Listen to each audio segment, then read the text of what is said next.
This is a window tint tutorial, so let's do it. Place your film on the outside.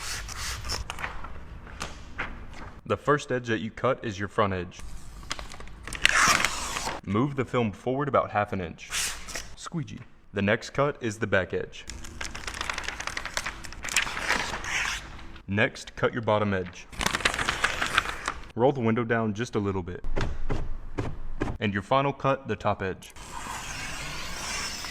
3 steps. Spray it, scrub it, and squeegee.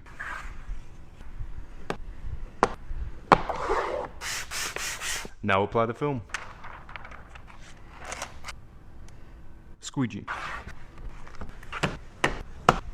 Just a little bit of heat.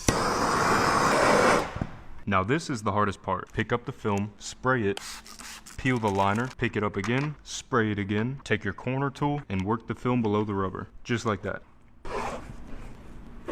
Torch.